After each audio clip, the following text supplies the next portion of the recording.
This is my worst nightmare at a bar. Somebody pitching me an animated TV show or a movie, and what is Joe doing? That exact nightmare on this podcast. I'm so pissed. Hello and welcome to May the Review Be With You with Nick and Joe. I'm Joe. I'm Nick. And today is the second episode of Put It On Your List. It's a game that Nick and I have adapted from real life when you encounter people who force you into a conversation about that show or movie that you just have to watch. Today, we're going to force each other to put something, a show or a movie, on our list. So, of course, one of us will approach the other with whatever it is that we insist that the other one will watch. We'll get a quick pitch on how to do that, and then we'll get to ask each other some questions about whether or not this is actually worth our time to put this on our list. But before we get into all of that, Nick, how you doing today? Great. Excited. I love these. These are some of my favorite episodes we do. Because you're always Joe's always pitching something crazy. Joe's always got something crazy. It's like... Yeah, it's the ADHD ideas, man. It's like a conveyor belt. Does he follow through on any of them? That's why Nick is here, to make sure that he commits to at least some of them. Thank you for that, Nick. You're welcome. But before we get into Put It On Your List, let's go into the news of this week coming out of TV and film. First up on the docket, we want to address really some sad news from earlier this week. Film icon and thespian Maggie Smith passed away. Really, really terrible to hear that. Maggie Smith, probably most notable from her role of bringing Professor Minerva McGonagall to life on screen throughout the Harry Potter franchise. Nick, I know you caught that news. I think you caught that news actually earlier than I did. How were you feeling once you found out? Super bummed, super sad. Yeah. I'm a huge Harry Potter fan, so that's a tough one for everybody. But so it goes, unfortunately. So it goes, and as a true thespian would say, the show must go on. Someone earlier. This week when that news came out, I was talking to, I think put it best. She was everyone's grandma while the Harry Potter franchise was coming out. And I think that's a really sweet way to put that.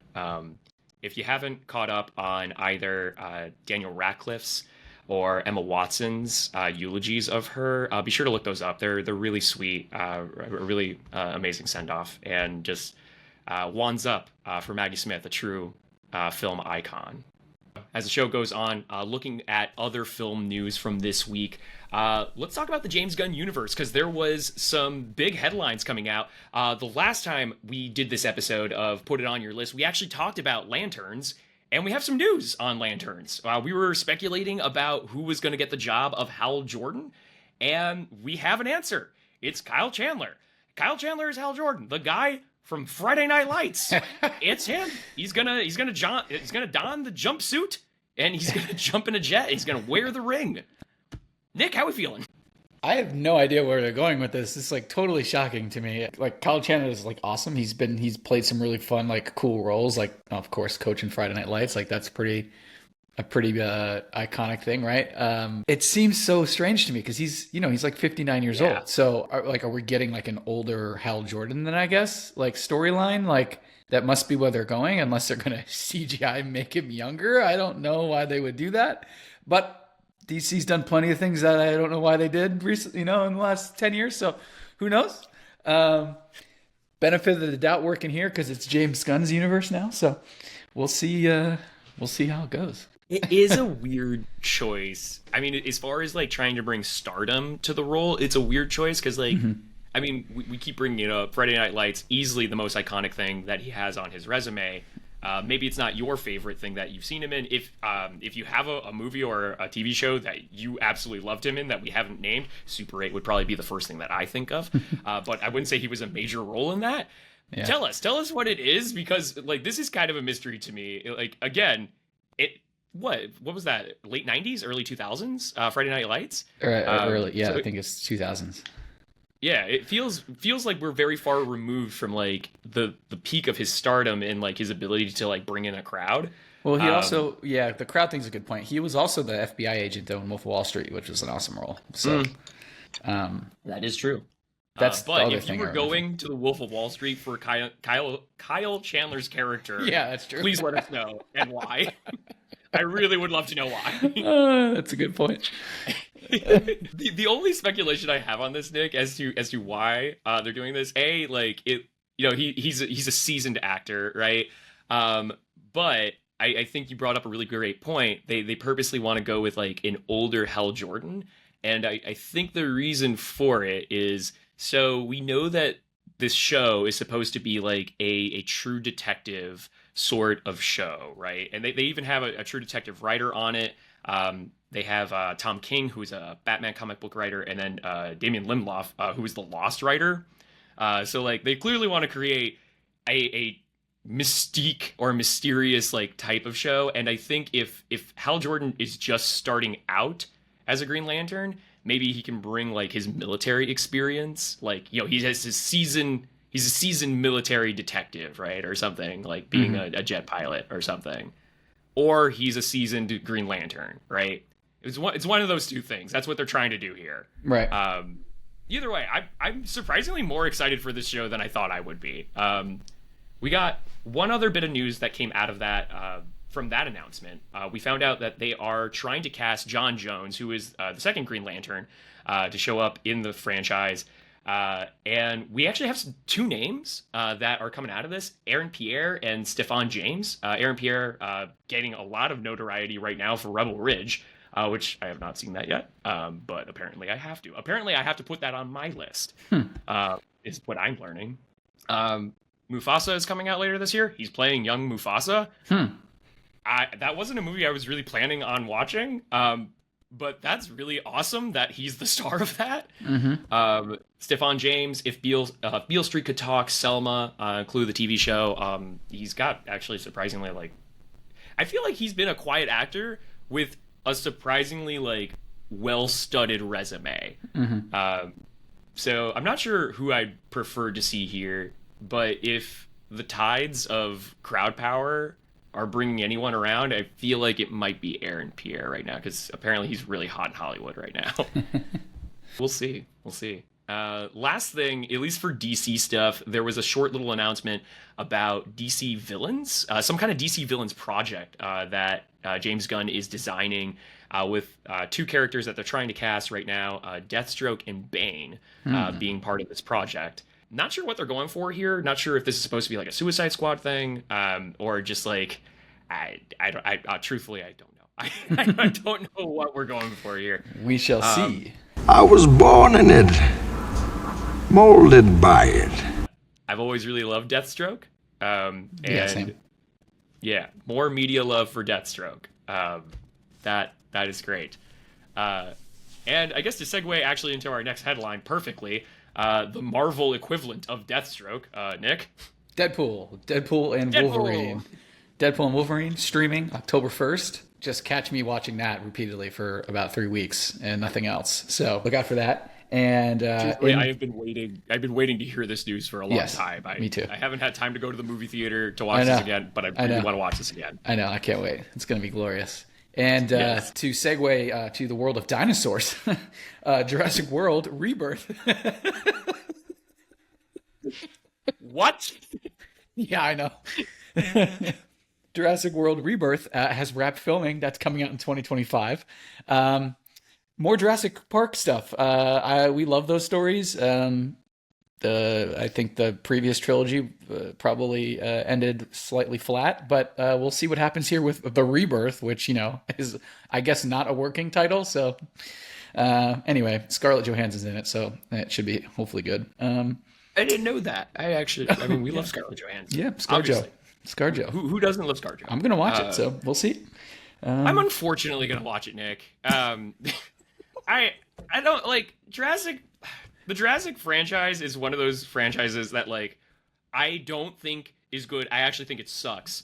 And it will always pull me in because Jurassic Park remains like one of my favorite movies, and then B, like my favorite book of all time. So like they kind of have me forever, unfortunately. Right. Yeah, there's something about like the first movies in those two trilogies now. Like the first ones are really good.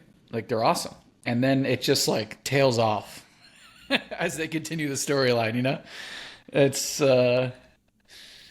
Well, actually, I don't know if that's true. The original trilogy, the second one's bad, but the third one, it kind of picks back up a little bit. I don't know. Thank you, Nick. Thank you. You and I are in the minority on this. Nah, apparently, a lot of people don't like the third movie, and maybe I'm just comparing like, you know, a recycling bin to hot garbage with 3 and 2.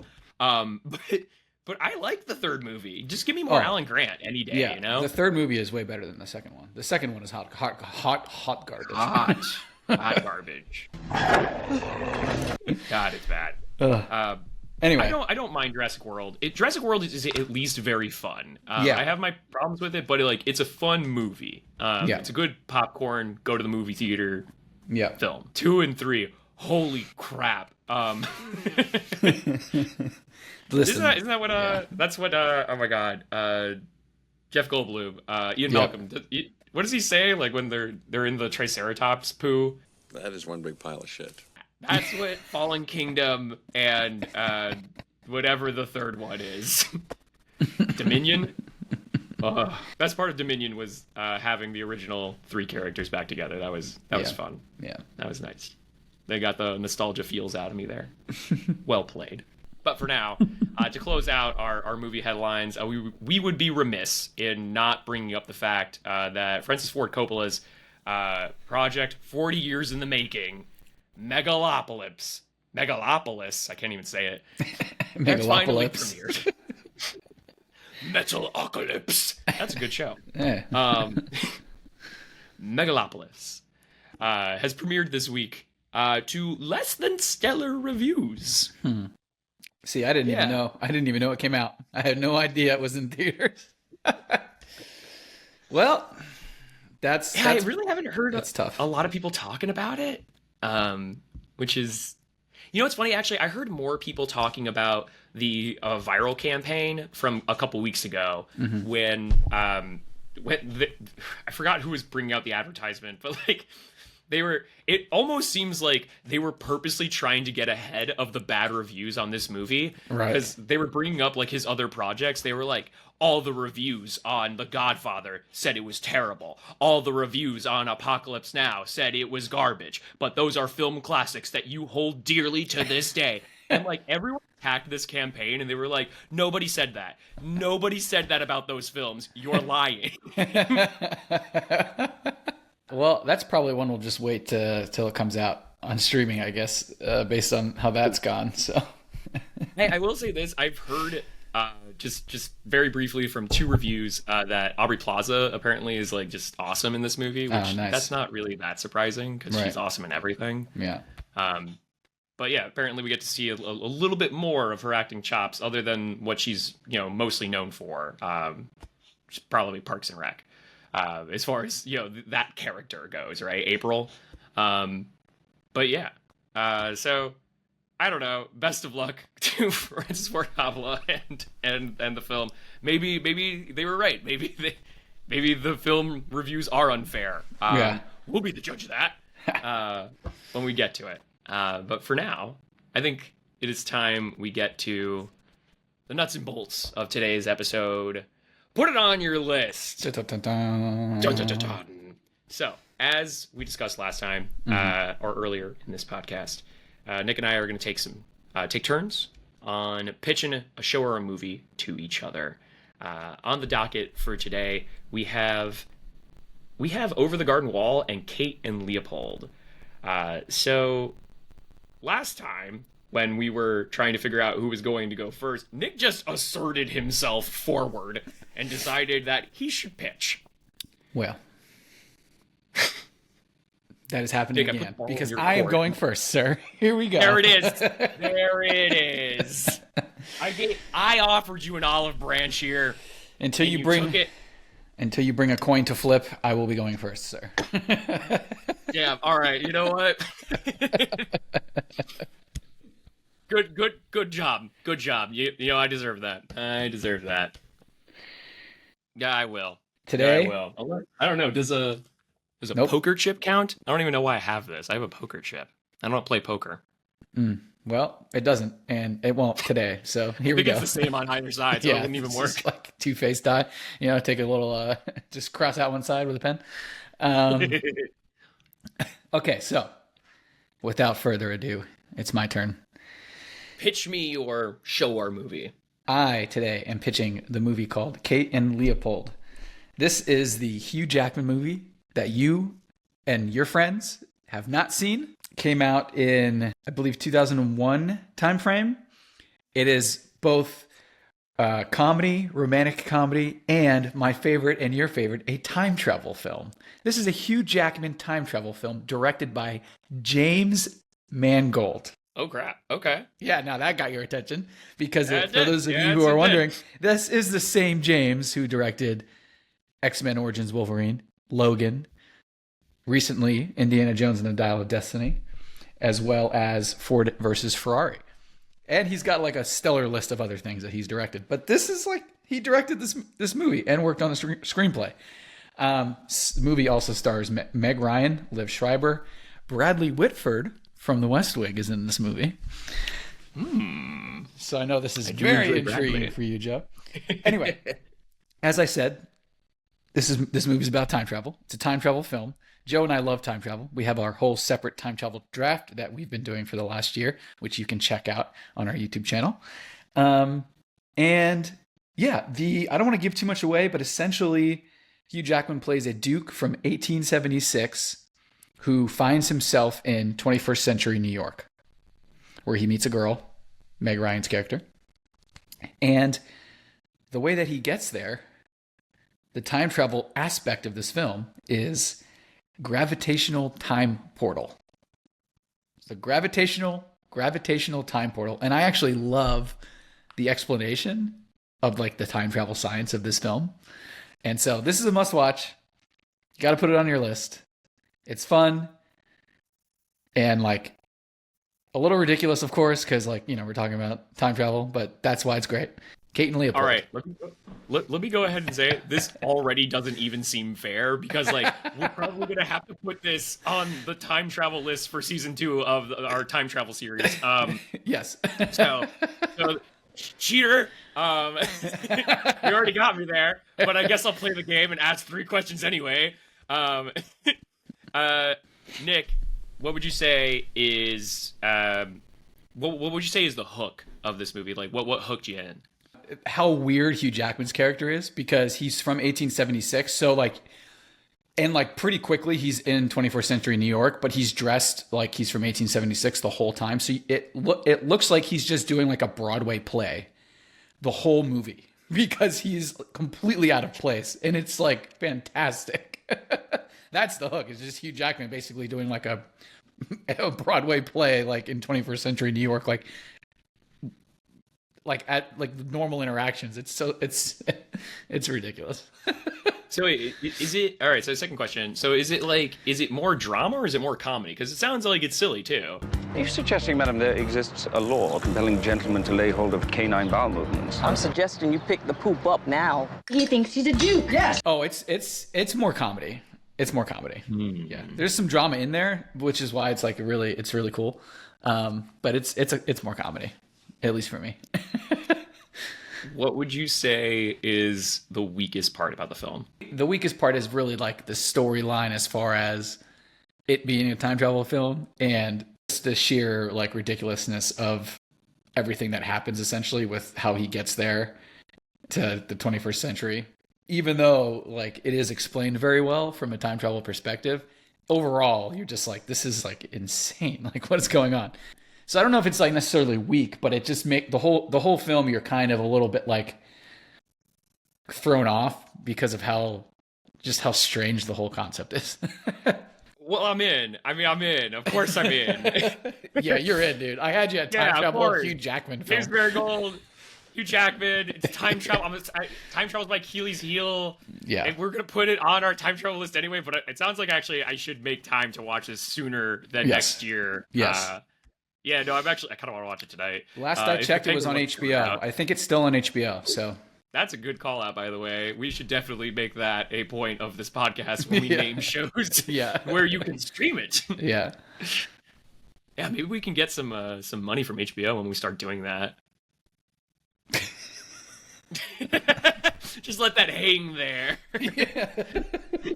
for that Max executive who's listening to us, just What's consider it. What's your third question? Oh no, that wasn't my third. But if you're giving me a fourth, Oh no, that we're good. no, I'm in. I seriously, I'm in. That's you know how to speak to me, Nick. I absolutely do want to watch this movie. You actually told me about it. I think like a couple months ago. You were watching it and you were like, you texted me and you were like, you gotta watch this movie. And like then and there, like it already sounded interesting. But I mean, getting into it now, it sounds like it's actually kind of like a perfect film for me. A time travel movie that actually goes out of its way to explain time travel and then not take itself too seriously and just be fun. It sounds fun. 1000%. That's All it. right, I'm in.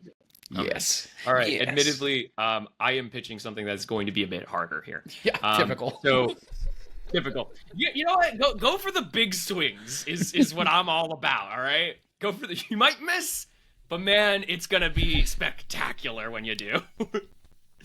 Okay. So Nick, what I am pitching to you is once again another animated show. Jesus. Which, yeah, if you missed the first episode, Nick has told us animation isn't necessarily his thing. It's not but my it can be. It's not his Hardly thing. hardly ever is my thing. And the first two, Joe is pitching me animated stuff. Like, this is crazy. This is my worst nightmare at a bar. Somebody pitching me an animated TV show or a movie. And what is Joe doing? That exact nightmare on this podcast. I'm so pissed. This is so ridiculous. Yeah, can you give us like some exceptions to the rule? Like some animations that you're like, all right, no, I mean like I would mess with that. Dragon Ball Z, Yu-Gi-Oh, Zoids, Yu Yu Hakusho. That's the list. Moving on. All right, so anime from the early 2000s. Yes. This is going to be a hard pitch. All right. Okay, so Nick, let me go ahead and first off start by saying I am that friend that will take my friends and assault them with TV shows or movies that they have never heard of and don't want to see. And sometimes that does not work out, which that's fine, right? Big swings. I have never missed with Over the Garden Wall. Oh. I have made people who don't care about animation whatsoever just sit down and watch it, and they walk away loving it. It is, I don't think I'm remiss in saying, Over the Garden Wall is a masterpiece. It came out in 2013. It's 10 episodes. Each episode is 10 minutes long. And it is astonishing the amount of character development and story that is worked into 10 minutes in 10 episodes. It is phenomenal. I'm getting goosebumps honestly thinking about it. It is such a great show. And the reason why I'm pitching it to you, Nick, is because I watch it every year at around this time. It is the perfect fall Halloween thing to put on. It is equal parts funny and mysterious. What Over the Garden Wall is, it's about two brothers who get lost in the woods. They're two young brothers. One's like a young teenager. The other is like a younger child. And they're both a little goofy. And one seems to understand that they are in a very strange and dangerous place. The other is just pure comedy gold and is just a goofy little kid who just doesn't either understand or care that they are probably in peril. The best thing I could compare what Over the Garden Wall is a fun version of Dante's Inferno. It is just two brothers just trying to go home, and every episode is just another like stage of the forest that they are trapped in, or I should say, the unknown. The forest is referred to the unknown, and the deeper they go into the unknown, the more dangerous it becomes. However, it is always a good time. It is always fun. But I will tell you, there are two moments in this show that always reduce me like at least to like one tier. Like it gets one tier out of me because man, this show knows how to punch you. It is very fun. Star-studded cast. Elijah Wood is the main character. John Cleese plays multiple roles in this miniseries. Christopher Lloyd is also a huge character in this miniseries. I really cannot recommend a story more than I can recommend Over the Garden Wall. It is a masterclass in how to tell a short story very quickly. All right. Can't believe I'm saying this. Might have to add it to my animated list that still has not really been. We have a special started. animated list. Yeah, we do, and I might actually move this above Delicious in Dungeon, which is what you pitched to me last time. would. But I think I'm going to move this up above it because you had me. I was getting ready to throw the book at you, but then you said 10 episodes, 10 minutes each, and I was like, you know what? That is doable. It's very digestible, and it sounds fun. Elijah Wood, Christopher Lloyd, John Cleese, like, that's pretty freaking fantastic cast for an animated show. Over the Garden Wall. Okay, it's on the list, Joe. It's on the list. We're not even asking 3 questions. Nick's just in. No, it's on the list. I'm going to ask you 3 questions. Maybe 3 questions. One of those is, Okay. what was like the main hook for you when you first saw this? Like, how quick did it take for you to be like, oh, I'm in? Is it like 5 minutes in? Is it episode 3? What's my commitment to get the hook? So it's the first episode, probably. Great. Because, like, I think the first episode does an amazing job in telling you everything you need to know about what the next 9 episodes are going to be like. Sweet. Yeah, it's, like I said, it sets the stage very quickly for, all the principal characters who are going to be involved. And then it sets, like, that very, like, creepy mystique that's like hanging in the air and like you don't quite understand what's going on, but then also just having a great sense of humor. It's just nice. Yeah, it's fun to watch. It's just very fun. Awesome. And then my other question is, if there's a reason that I would not continue watching this after the second episode, what would it be? Oh, interesting. If there was a reason not to watch it. Okay, so for you specifically, I think I don't know if you would click with the character of Greg. Greg is the younger brother. And Greg, like I said, Greg is just pure comedy because he either doesn't understand or doesn't care about the situation that they are in. And because of that, he's supposed to be the annoying little brother, right? So you personally, I could see you like seeing this character in the first episode and being like, that's stupid. But That's Greg fair. is worth it because Greg really is the GOAT. Like, he is the GOAT. Like, you get to the end, and you're like, this kid rules. Okay. If I could compare him, I don't know if you've seen this. If I could compare him to a character, you've definitely seen the meme. The Babadook, which is celebrating 10 years, congratulations, on being a staple in the horror franchise. The child in the Babadook, in the first half of the movie, is played off as the worst, most annoying child in all of the... This is actually too mean for Greg. This is way too mean. But the transformation is similar. He's played off as the worst child of all time, but then, like, you get past the halfway point of that movie, and you're like, this is the best child of all time. I wouldn't say he starts at that bottom. I actually loved him very quickly. But as you progress through the series, you're like, this is the best character in this show. All right.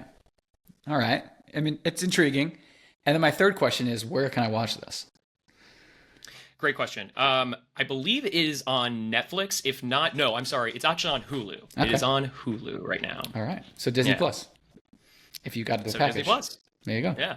Actually, that's where I've been seeing it because, Disney's, showing off all of its, like, Halloween stuff. And, Over the Garden Wall is on there. Nice. Yeah. All right. Nick, let me just say, like, as a final note here, it's not just one of my favorite animations of all time. It might be one of my favorite stories of all time. It's that good. Okay. All right. Big statement from G. Yes, that is our list. Hopefully those make your list. If they do, let us know. And if there's anything that should be on our list that's on yours, let us know in the comments. We want to hear. We're always looking for new stuff to watch or to read about, so please let us know. As for May the Review Be With You, we're done with our lists today, but next episode, we'll be covering the finale of the Season 2 Rings of Power. Covering the entire series as far as the review, but of course, most notably, the finale. Very much looking forward to that. But if you want to talk to us as soon as that episode premieres later this week, Nick, where can the people do that? All right. So please, you can always follow us here on YouTube. Hit that subscribe button. Give us a like and on the episode here if you enjoyed it. And then in other places, we're always on Threads, having conversations about what's going on weekly in the movie and TV world. And you can find us on Instagram as well. That's at May the Review Be With You. And until next time, may the review be with you. Peace.